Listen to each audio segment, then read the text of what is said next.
day ones, no time for fake ones. Got me, I got you, all dreams they come true. Stay down till the end, need me, I need them. Whole team gon' make M's, no time for fake friends. Too many people be calling my phone, but I never be picking it up. Got everyone that I need in my circle, I never be going and switching it up. Rockin' with the people who been following me when I never thought it would've happened, and I never got love. Now they wanna piggyback on everything I...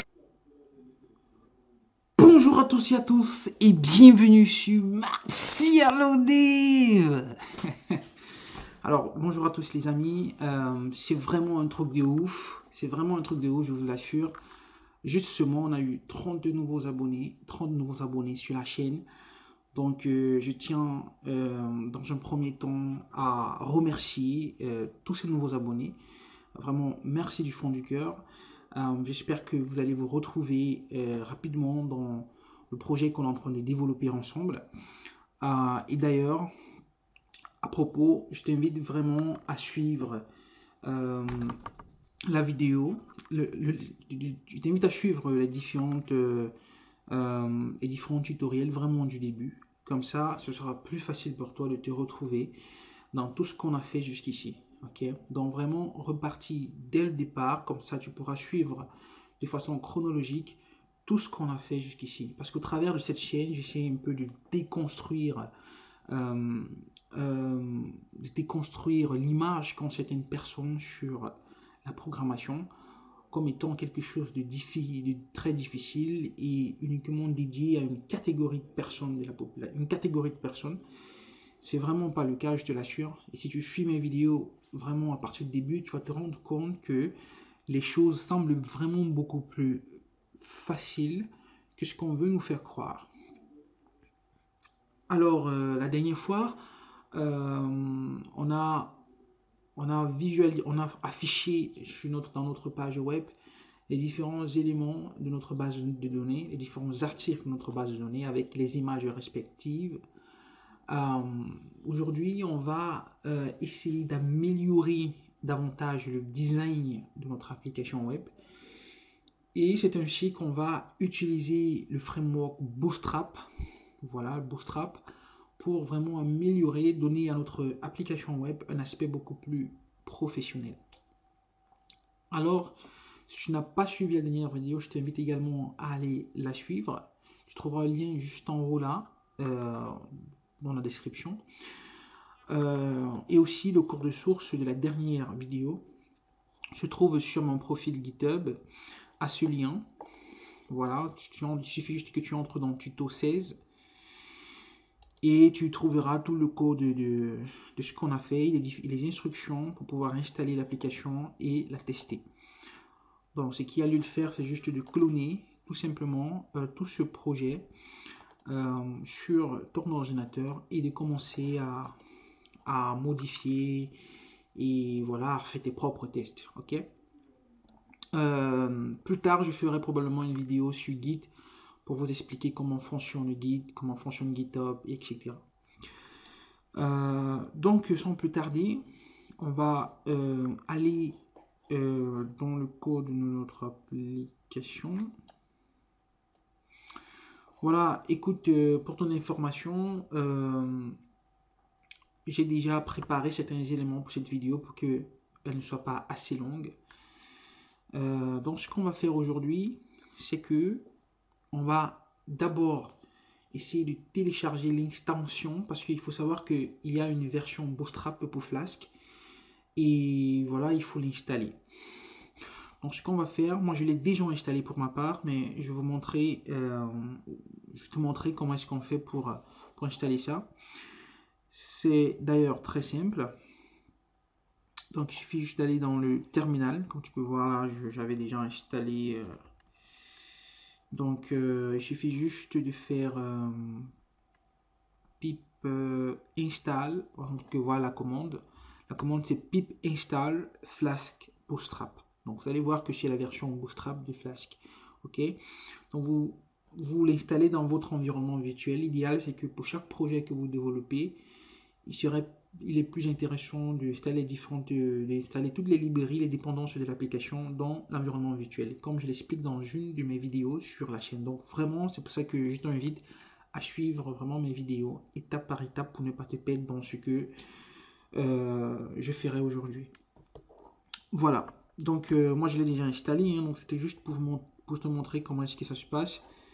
Ok, donc ce qu'on va faire maintenant, c'est qu'on va aller dans, on va aller vraiment dans notre application, dans le fichier init.py, et on va importer justement Bootstrap dans notre application et on va l'initialiser. Ce qu'on va faire, c'est qu'on va utiliser la commande from flask bootstrap. On va importer Bootstrap comme ça. Puis on va créer une instance de Bootstrap. Je vais l'appeler Bootstrap pour faire plus simple. Voilà. Donc puis la prochaine étape, c'est d'initialiser justement Bootstrap dans notre application comme on l'a fait de façon analogue à l'initialisation de l'instance de notre base de données ici. Donc, ce qu'on va faire, c'est que on va aller commenter ici, on va aller initialize Bootstrap. Puis ce qu'on va faire, c'est qu'on va appeler juste une instance. On va utiliser donc la méthode initApp et on va passer l'instance de notre application Flask. Ok, donc c'est fait. Dorénavant, on pourra utiliser les différentes directives de Bootstrap dans notre application. Okay? Tout ce qui est lié à Bootstrap, on pourra l'utiliser dans notre application désormais. Là, on vient de l'intégrer dans notre application. La prochaine étape, c'est qu'on ira dans notre fichier layout.html. D'ailleurs, qu'est-ce que c'est? Alors, il faut savoir que peut-être je ne l'ai pas mentionné dans la vidéo où je parle de Jinja, mais il faut savoir qu'il y a un concept en Jinja qu'on appelle Jinja Inheritance en anglais et en français l'héritage de Jinja. Donc je vais aller dans la documentation de Jinja pour vous montrer en fait de quoi est-ce qu'il s'agit. Voilà. Je l'ai devant moi là. Donc ça c'est la documentation donc, de Jinja. On va voir, on va évoquer ici l'héritage de Jinja. En fait, qu'est-ce que c'est? En fait, pour faire simple, en réalité, imaginez-vous une application web. Imaginez une application web avec des centaines de pages. Ok? Vous avez une application web avec des centaines de pages web. Et pour chacune de ces pages web, il y a des éléments qui sont répétitifs. Comme par exemple le menu de navigation, le pied de page par exemple. Donc si à chaque fois que vous allez développer une page web, vous allez copier toujours ces éléments répétitifs, ça peut très rapidement devenir fastidieux, voire susceptible à des erreurs, à des bugs, et c'est pas bon, ça nous fait perdre du temps pour rien. Donc Flask a donc un concept qu'on appelle l'héritage en Flask, qui va nous permettre de stocker dans un fichier unique tous les éléments donc, qui se répètent dans notre page web. Okay? En l'occurrence, généralement, le menu navigation, le pied de page, l'entête de page, etc. Donc, généralement, on stocke tous ces éléments répétitifs dans une page qu'on appelle base.html ou, si vous voulez, layout.html, comme moi je l'ai appelé. Ok? Ça n'a pas d'importance. Donc, comme vous pouvez voir ici, donc, dans la documentation, il y a des exemples. Et puis, dans les autres pages de l'application qu'on développe, on va juste importer donc ce fichier de base. On va importer ce fichier de base avec une seule ligne de code. On aura tout ce code. Ok, on va juste utiliser une directive pour importer justement ce fichier. Et on va se concentrer uniquement au contenu à développer ou à écrire le code correspondant au contenu de chacune de nos pages, sans toutefois nous préoccuper à devoir à chaque fois créer le code pour l'entête, pour le pied de page. Non, on va juste utiliser une directive simple pour importer ce fichier et nous préoccuper uniquement du contenu des différentes pages respectives qui s'en suivent. C'est ce qu'on appelle le child template, ici par exemple. Vous voyez qu'ici on utilise avec la directive extend extents-base.html. On va importer donc ce fichier dans ce child template qui probablement est une autre page de cette de l'application. Et on va se concentrer uniquement à écrire le code correspondant à cette page. Donc on va le voir dans notre application. J'ai utilisé ce concept en fait dans l'application pour nous faire gagner du temps. Donc je l'ai appelé layout.html. C'est dans cette page HTML que j'ai défini les éléments, les éléments qui sont répétitifs à notre application. Donc cette page est subdivisée, comme tu peux le constater, en différents blocs. Le premier bloc, c'est le bloc head, qui est l'entête de notre page. Ça, c'est juste une directive pour, qui est en réalité un commentaire. Donc, le bloc commence ici et il se termine là. OK? Donc, dans l'entête de notre page, donc, effectivement, on a le titre, on a le méta, et on a les différents fichiers HTML, et on a même un fond Google qu'on a utilisé, et un fichier CSS qu'on a développé, que j'ai personnellement créé, dans lequel j'ai mis des propriétés de nos feuilles de style pour notre application. Alors, ici, j'utilise la version Bootstrap 3.3.7. Vous pourriez utiliser une autre version, libre à vous. Donc ici, j'utilise donc un fond particulier pour le texte, un fond de Google. Donc il faut savoir qu'également Google nous propose des fonds. Et en l'occurrence, moi j'ai utilisé le fond Garamond. Alors comment est-ce que ça se passe? Il suffit juste que vous veniez sur cette page. Hein. Donc vous avez différents fonds là. Vous sélectionnez. Et puis Google te présente directement un lien que tu peux copier et l'intégrer dans ton application. Donc il suffit juste de copier là. J'ai juste copié donc ce bloc de code dans l'application que voici. Voilà. Donc libre à toi de choisir le fond qui te plaît. Tu peux venir ici et tu choisis le fond qui te plaît. Hein. Tu viens sur Google Font. Donc là, comme tu peux le constater, tu as différents fonds que tu peux utiliser. Tu as toute une panoplie de fonds que Google te propose. Voilà, d'utiliser. Donc libre à toi d'aller là-bas. Et à chaque fois, tu cliques juste sur Select. Et puis Google te présente le lien à copier et à intégrer dans ton application. Donc très simple. Ici également, j'ai utilisé l'URL for, la méthode URL for pour présenter le chemin d'accès à notre fichier CSS que voici, style.css. Donc ici, j'ai préparé également tous les feuilles de style pour toi, personnellement. Voilà. Donc ça, c'était juste pour présenter voilà, le premier bloc de notre page layout.html. Maintenant, on a un second bloc qui est le bloc body, voilà, qui commence ici et se termine là. Dans le bloc body, j'ai d'autres sous-blocs. J'ai le bloc navbar. Faites très attention. À chaque fois, c'est comme ça que je définis les blocs. Et on ne peut pas avoir deux blocs avec le même nom. Sinon, le moteur de Jinja va te signaler une erreur. Donc ici, il faut assurer que les noms des différents blocs soient uniques. Donc j'appelle ce bloc body et le nom du bloc va décrire en fait ce que c'est censé représenter. Donc ceci représente le body de ma page et ceci représente la navbar. Voilà, le menu navigation de la barre de navigation de notre page web qui commence ici et qui termine là. Donc comme tu peux voir, j'ai spécifié les différents menus, Home, Register. J'ai ici passé un lien pour un hyperlien pour la page d'accueil de l'application qui va justement aller appeler la méthode displayBook. Si tu te rappelles, displayBook va venir appeler cette méthode. Accorde-moi un seul instant, je vais mettre le chargeur.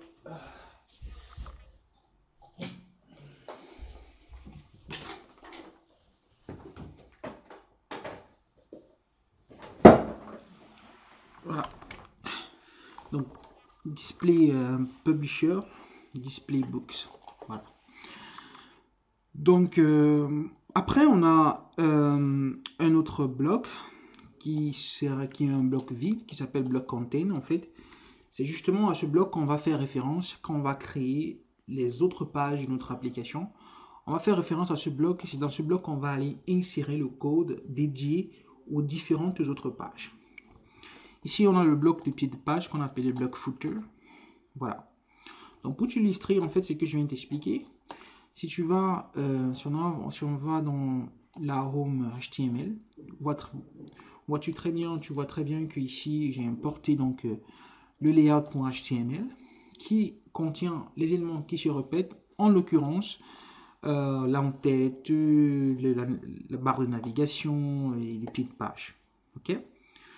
Donc j'ai importé donc ça ici. Et puis maintenant, je spécifie le bloc content que je m'en vais modifier. Parce que c'est seulement ça que je vais modifier concernant cette page. Et dans ce bloc content, je vais insérer tout simplement le bout de code qui contient la page home de mon application. Donc tu vois que c'est assez intéressant comme concept et ça nous fait gagner du temps. La même chose, je l'ai fait dans le fichier publisher.html. J'ai juste utilisé en une seule ligne de code, j'importe tout ce fichier. Voilà, c'est un peu, en important ce fichier, c'est un peu comme si on avait tout le code contenu dans le layout dans le publisher.html. Et puis, je m'en vais à chaque fois personnaliser le bloc content pour lui dire qu'en fait, cette page, voici ce qui distingue cette page, c'est ce bout de code. Voilà. Donc, comme tu peux le constater, c'est assez très simple comme concept. Tout simplement, il faut juste suivre à chaque fois ces différentes étapes. Ok. Donc, pour te faire voir, et comme tu peux le constater, j'ai utilisé donc des propriétés de Bootstrap, Container, comme tu peux le constater dans les différentes navbar, nav, ce sont juste des classes dédiées à Bootstrap. Voilà. Donc, si tu peux utiliser les différentes classes de Bootstrap parce qu'on l'a initialisé auparavant dans notre application. Maintenant, très rapidement, je vais te montrer à quoi ressemble l'application. Quel est son nouvel aspect. Donc, on fait partie de notre application. Et on va essayer d'accéder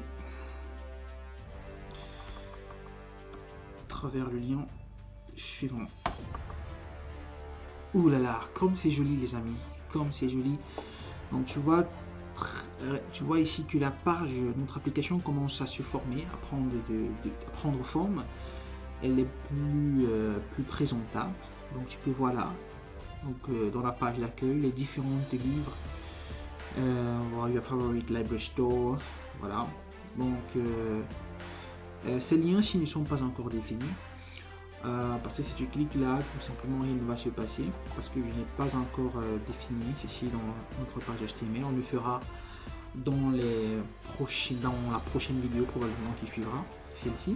Donc je t'invite vraiment à rester scotché sur la chaîne, à t'abonner tout de suite même et à inviter d'autres personnes qui pourraient être intéressées à développer justement une application comme celle-ci.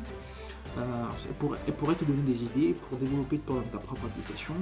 Tu pourrais utiliser ce code, le modifier et faire ce que tu en veux pour un projet académique ou un projet professionnel, peu importe. Donc elle commence à prendre forme, elle est intéressante, tu vois. Voilà, donc c'est très joli. Ça, je suis fier de ce qu'on a fait ensemble jusqu'ici. Donc sans plus perdre du temps, si elle t'a plu cette vidéo, vraiment n'hésite pas, abonne-toi, il faut t'abonner mon frère, abonne-toi sur la chaîne. Invite tes amis à venir également s'abonner sur la chaîne, il y a du contenu intéressant, d'autant plus que je présenterai très probablement à la fin de ce projet d'autres technologies sur la chaîne, okay, parce qu'il ne faut pas rester focalisé uniquement sur une technologie, il faut être assez flexible. Donc invite tes amis, partage-la autour de toi, abonne-toi tout de suite et on se dit à la prochaine vidéo les amis. Bonne soirée.